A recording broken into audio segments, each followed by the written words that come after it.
Assalamualaikum warahmatullahi wabarakatuh. Perkenalkan, nama saya Intan Sumeri dengan NIM 12121111112. Di sini saya akan menjelaskan materi modul 8, yaitu tentang surat berharga.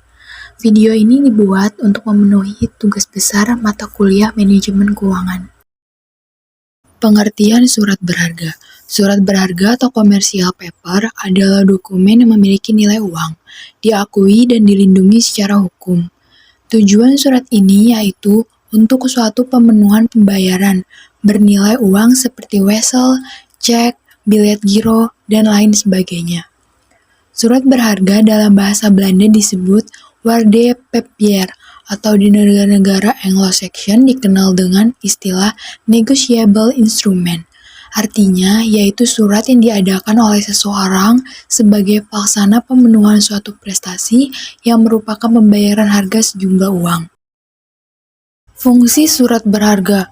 Surat berharga memiliki 3 fungsi utama, yaitu sebagai alat pembayaran atau alat tukar uang, sebagai alat untuk memindahkan hak tagih, atau dengan kata lain, dapat diperjualbelikan dengan mudah atau sederhana. Dan yang terakhir adalah sebagai bukti hak tagih atau surat legitimasi.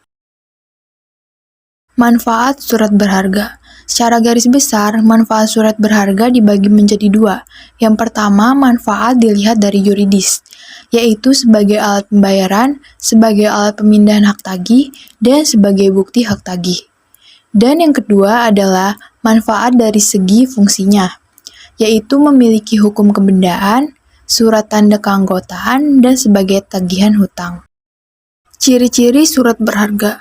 Tidak semua jenis dokumen dapat menjadi surat berharga. Perlu dipahami jika dokumen ini memiliki beberapa ciri-ciri atau karakteristik, yaitu sebagai berikut. Berbentuk dalam suatu dokumen. Karakteristik surat berharga yang pertama yaitu terbit dalam bentuk dokumen. Dokumen ini bukan merupakan perjanjian yang diucapkan oleh lisan, tetapi perjanjian yang sah di atas kertas. Yang kedua, tertulis nama jelas. Nama yang melakukan perjanjian dalam dokumen harus merupakan nama yang jelas antara pihak-pihak terkait yang melakukan pembayaran atau penagihan. Yang ketiga, dokumen memuat janji membayar dan nama orang yang membayar. Isi dokumen ini yaitu adanya akta perintah untuk melakukan pembayaran dari satu pihak dan pihak lain, serta nama orang yang wajib melunasi pembayaran tersebut. Yang keempat, tertulis keterangan waktu yang jelas. Dokumen menjelaskan batas waktu pembayaran atau jatuh tempo dengan sejelas-jelasnya. Yang kelima, ditandatangani oleh pihak-pihak terkait.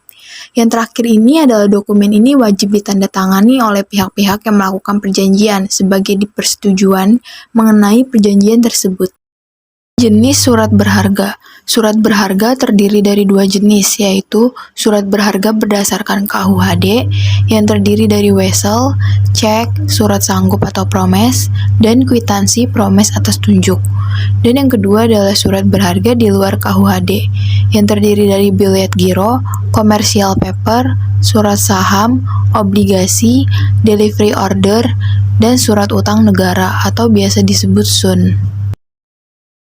Surat berharga portofolio. Portofolio efek adalah kumpulan investasi dalam bentuk surat berharga, termasuk saham, obligasi, unit penyertaan reksadana, surat pengakuan hutang, surat berharga komersial, sampai tanda bukti hutang. Resiko dan contoh portofolio efek. Terdapat resiko di mana dana investor yang sudah ditempatkan dalam portofolio efek tidak kembali. Bila investor menjual portofolio efek miliknya dan mengalami kerugian, hal ini disebut resiko likuiditas. Contoh portofolio efek adalah reksadana. Sekian pemaparan dari saya, mohon maaf bila ada kekurangan. Wassalamualaikum warahmatullahi wabarakatuh.